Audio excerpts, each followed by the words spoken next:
Good afternoon, everyone from Dunrovin Ranch in Lolo, Montana. I'm sorry for the late start. We had a wonderful visit from the 7th and 8th graders at Lolo School, and is likely to happen at a ranch when people are having fun. We went a little over time, so thank you for your patience in getting started. First, I wanted to wish everybody a happy Mother's Day. We celebrated Mother's Day 2 days ago. Good afternoon, everyone from Dunrovin Ranch in Lolo, Montana. I'm sorry for the late start. We had a wonderful visit from the 7th and 8th graders at Lolo School, and this has been a problem on my side. We have a little operator error that is completely due to me. And so I apologize for that. We're going to get right back on board here. There we go. Sorry for that little delay. I had a missetting on my computer. I am in my office and talking to you from my office. Okay. Well, happy Mother's Day, as I wanted to say. And I wanted to celebrate Mother's Day by celebrating two well-known mothers, or actually three, here at Dunrovin Ranch, and those would be our two horse mothers and of course, our osprey mother. And our horse mother, actually, the one that you know now, our lovely Lady Lanza, was born here. And what you are looking at right now is a photo of her with her mother, Annie. Lady Lanza was born on my father's birthday, the year after he died, and he wears his middle name. His middle name was Lonzo, so I named her Lanza. And after Lanza grew up, she went on to have foals of her own. During Lanza's life with Annie, they remained friends throughout their lives, well until Annie died, which was in 2018, and I'll talk about that in a moment. But throughout her life, Lanza and Annie were very bonded.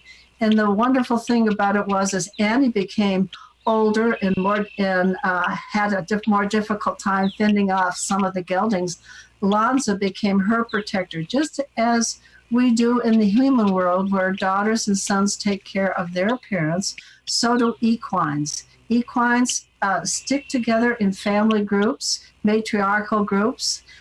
Both sons and daughters tend to stick with their mare mothers and have a lifelong bonds. And that was certainly apparent with Lanza and her mother, Annie. And then in, I think it was 2008, Lanza went on to have a foal of her own.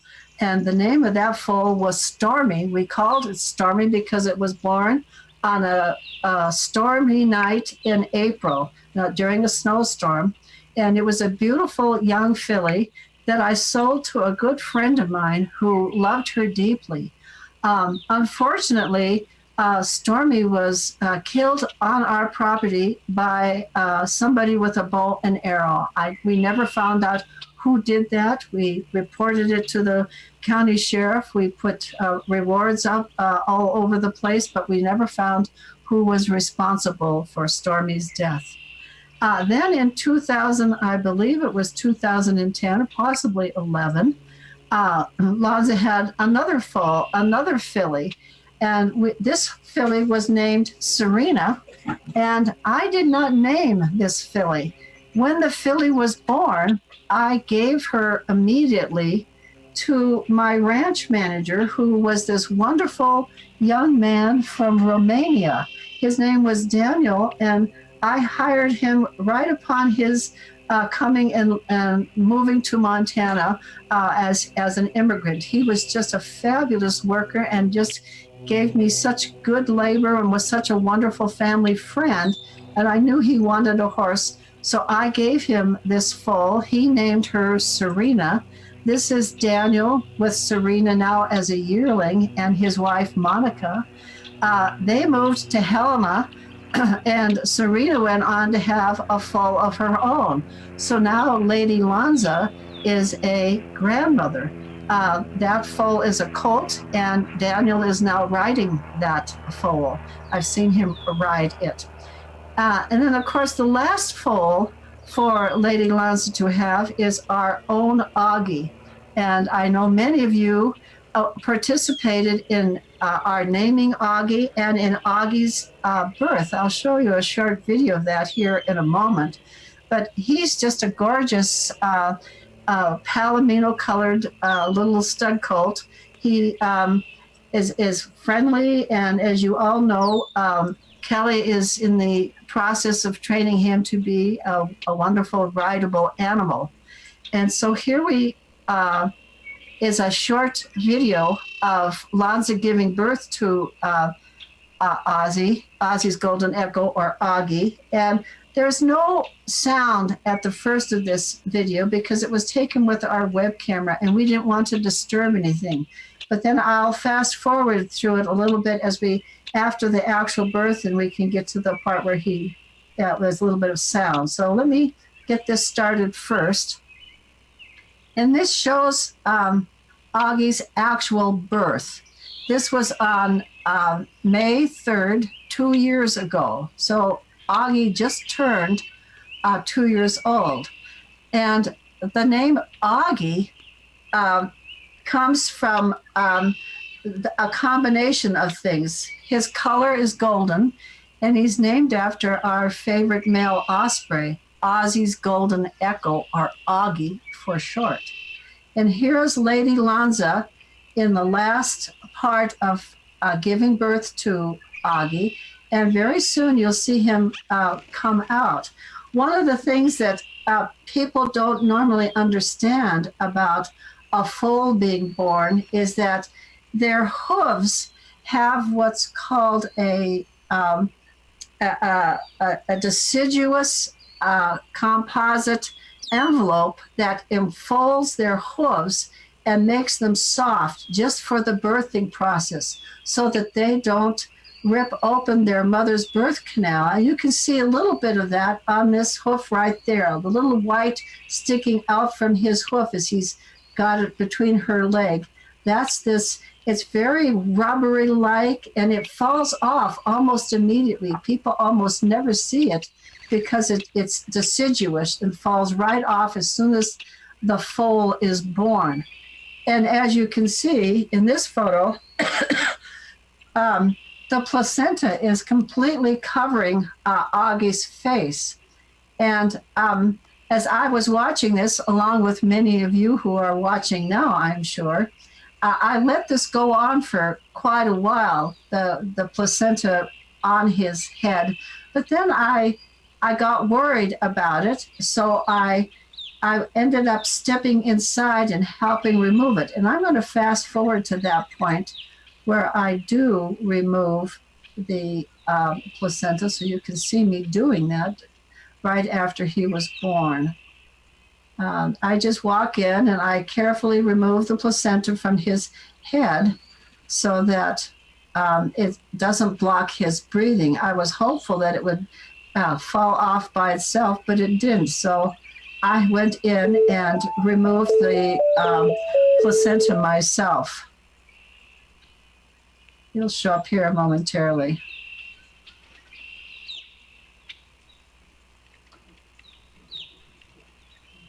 He's struggling with it, and this is what prompted me to go in and take it off of his head. And as you will see here in a minute, when I do that, I'm very careful that I don't remove the placenta from Lanza's body. And that's important because she can get an infection if parts of the placenta are left in and parts are left out. You want the whole placenta to come out of the mare. I also saved the placenta for my vet to inspect. The vet can tell a great deal about the health of both the mother and the foal by the condition of the placenta. And in this particular case, both were in very, very good health, very healthy birth and a very healthy process, both a healthy mare and a healthy foal. The only problem that Augie had was he was so big, and you're going to see him standing up here, try to stand up here momentarily, and his legs are so big that they're a little bit the tendons are stretched. So we had to keep him in a stall for a couple of days to let the tendons come back into norm before he started walking on them. You can see that his legs are a little bit bowed out, and this is causing him some difficulties because he's so big. And here we are a little bit later, and I think there's sound on this now. In fact, I think you'll hear the ospreys in a moment. This is taking place right underneath the osprey's nest when Augie was born. It was a joyous day. Many of us had watched Lonza for 2 or 3 nights in a row, hoping to be there when the event happened. You can still see a little bit of that deciduous composite stuff on Augie's hoofs. Okay. And as many of you watched, Augie spent the whole summer with his mother and his grandmother, Annie. Annie was, this was her last summer alive, and it was a wonderful way for her to end her life. She was 27 years old at that time, almost 28, which is old for a horse. And she'd had an accident when she was about 7. So I was surprised that she lasted as long as she did. But she was a wonderful grandmother to Augie. In fact, she disciplined him way more than Lady Lonza did. She did a wonderful job. And she died later that winter. And I was just so grateful that she was able to have the summer with her grandson. And a wonderful summer it was. So the other great matriarch at Dunrovin, of course, is our Harriet. And I love this photo of Harriet. It was taken by a friend of mine, John Ashley. And this was taken in 2015 when Harriet had returned and she did not have a mate. Her first mate, Ozzie, was killed in 2014. And she came back and she was by herself for quite a while, for the first 3 or 4 weeks. And then some other males started coming to court. But this sort of epitomized Harriet's, waiting and vigil to start the breeding process again. I just love this photo. And the next couple of photos I want to show you really depict what a dedicated mother Harriet is. Here we have a photo of her during a snowstorm. And if you look carefully at this photo, you see that there's icicle on her beak. Her beak is encrusted at the tip in ice. Her eyes are encrusted in ice, and so are her nostrils. They're just totally encrusted in ice.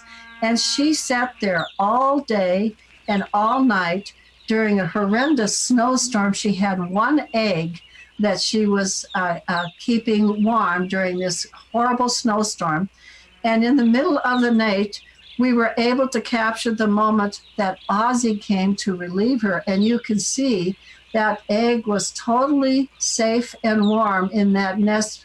The nest cup was so deep and her body kept it completely warm and dry. And that egg indeed did go on to hatch. And now I want you to contrast these incredibly cold conditions with the heat of summer. And here is Harriet sheltering 3 almost grown chicks during the heat of summer. They have no shade up on this nest, and the only water that ospreys get is from the fish that they eat. So eating fish is just as important during hot weather as it is during cold weather to keep their energy up, because they need that moisture as much as anything else. But for a period of about 4 days, Harriet stood like this intermittently for hours, moving her body to stay between the sun and her chicks, and they would just cuddle right underneath her. Okay, this next short video is one of me singing. I know this is crazy, but I love doing this. And this was one of Harriet's eggs hatching in the middle of the night. And in fact, it was one of the best hatch videos that I've ever been able to to capture. So I'm going to go ahead and play this, and you'll have to suffer through my singing Harriet's lullaby to her first chick.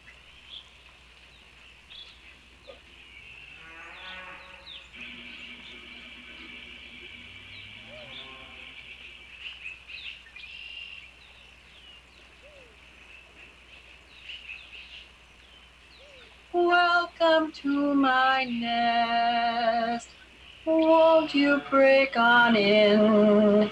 Miracles, I guess, still happen now and then. Roll into my heart, leave your egg behind. Welcome to my nest, built with you in mind. Knock, and the egg shall be opened. Seek, and you will find. Ask, and you'll be given the key to this heart of mine. I'll be waiting there with my wings at rest, waiting just for you. Welcome to my nest. I just love to watch the eggs hatch, and oftentimes we don't get a very good view. Harriet and Hal dig such deep nest cups, it's hard for our camera to see them all the time. But I thought this nighttime view was just incredible. This was also the first year that we put up our infrared lights, so it was very special. We were watching and happened to catch this beautiful hatching. And the next short video is one of Harriet in 2014. And the reason I show this is 2014 is when Harriet lost her mate, Ozzy. And this is important because at this time of the maturation period, the chicks are flying. And it's normally the time when only the male takes care of the chick, and Harriet abandons everything and migrates away. But she understood that Ozzy was dead, and so she stayed and she stayed and she stayed, and she delivered fish after fish after fish and taught her chicks how to fish. So she was like a single mother for the last half of 2014. And like a lot of single mothers, she just did an outstanding job. Here she is delivering a fish, and Sol follows her right in. And you'll see there's a fish in the nest already. She'd already delivered fish. And here comes another one. There's Harriet. And watch, here comes Sol coming to take it.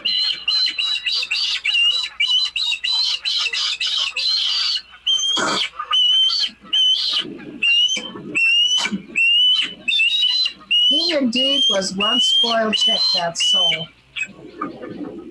And Harriet, you know, we all worried after Ozzy was killed that Harriet would not be able to bring these two chicks to maturation so that they both fledged, and indeed that they did. She was just a remarkable mother. And this next little video is, oops, the same video. That's not good. This is another one of my dads. I'll just move on here. Sorry about that. This is in 2018, and it's one of feeding the three chicks, and I thought those of you who had never seen osprey chicks before would enjoy this.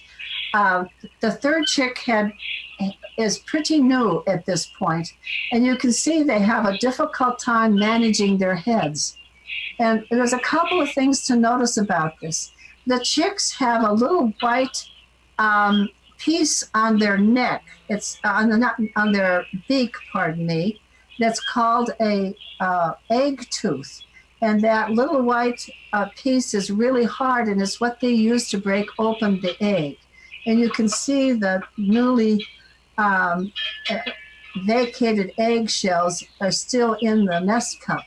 So Harriet feeds whichever chick has an open mouth near to where she is. She doesn't look to feed each chick equally.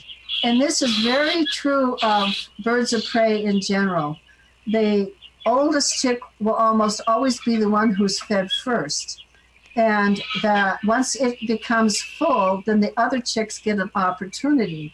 And so as long as food is available, all three chicks can survive. But if food becomes unavailable, then what happens is the older chicks are the ones that survive. And it makes sense in a world where food is uncertain. It's far better to put all of your energy in making sure that at least one chick survives than to distribute the food in such a way that you end up with three sickly chicks and none of them survive. And this is very common with birds of prey. If you continue to watch here, you'll see that the little guy on the very far end there, he's going to get some too. And this is, it's a big fish and there's plenty to go around.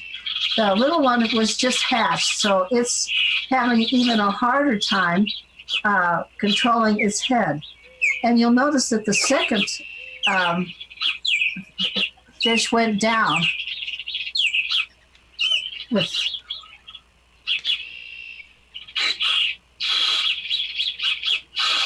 they're so helpless at this phase.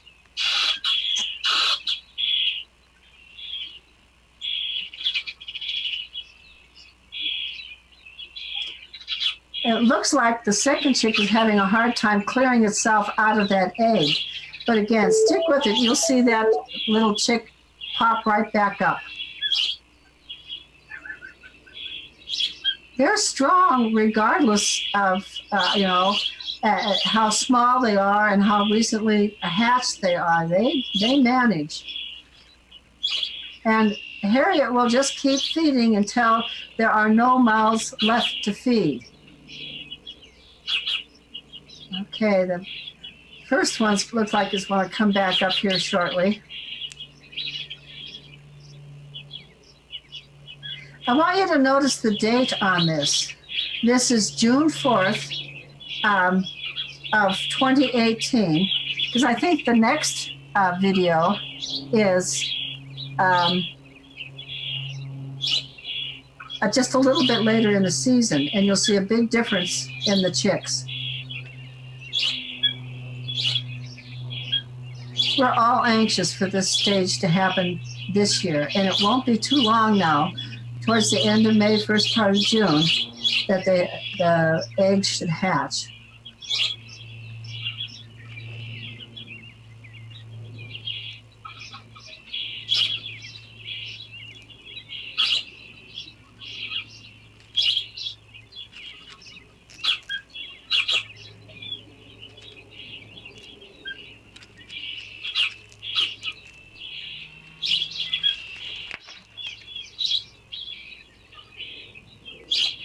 We don't always get this good a view. Again, sometimes they put sticks in our way and it blocks our view from the web camera. This is a particularly good view and the sun is very good. You can see it very clearly. Number one came back up for more food. And I think number two is going to make it as well. But you can see the little guy's getting plenty.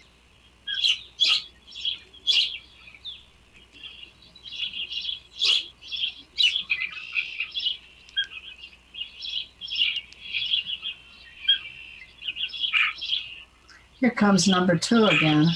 Finally made it free of the egg shell. And they will eat their fill until their crop, which is a special part of their anatomy where all of this is stored as they digest it. And you will see their necks get huge, just bulging with the food that she feeds them. Let's go on to the next video.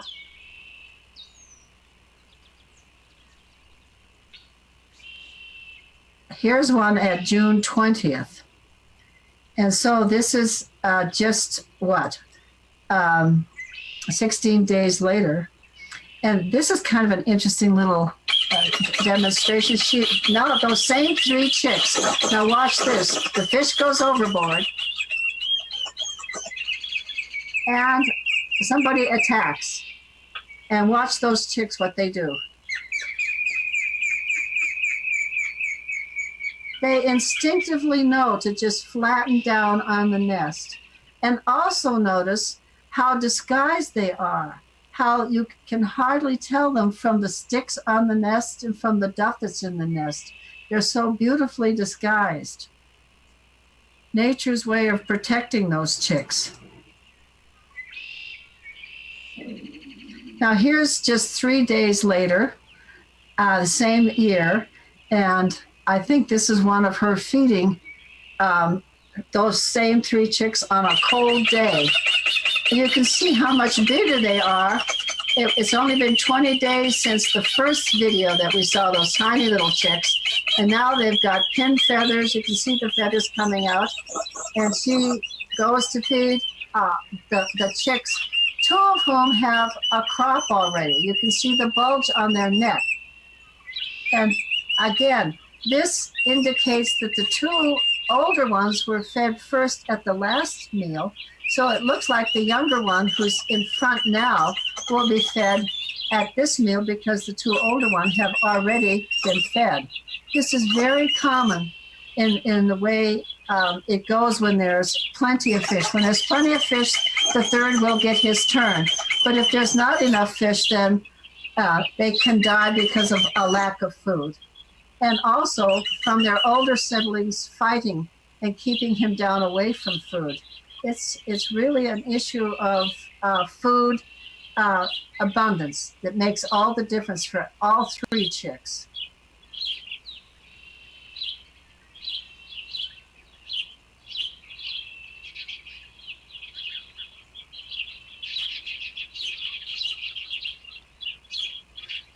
They look like pterodactyls, don't they? They look like dinosaurs, and many people call birds the dinosaurs that made it. Indeed, at this stage, they really do look like dinosaurs.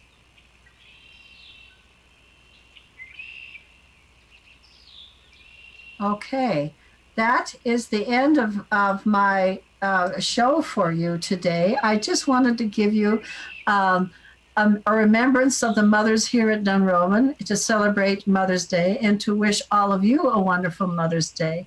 I hope we have a great osprey chick season about to arrive with our 3 chicks, and let's hope that we have plenty of fish and no rising, flooding rivers to keep us from having 3 healthy chicks that fledge by the end of summer.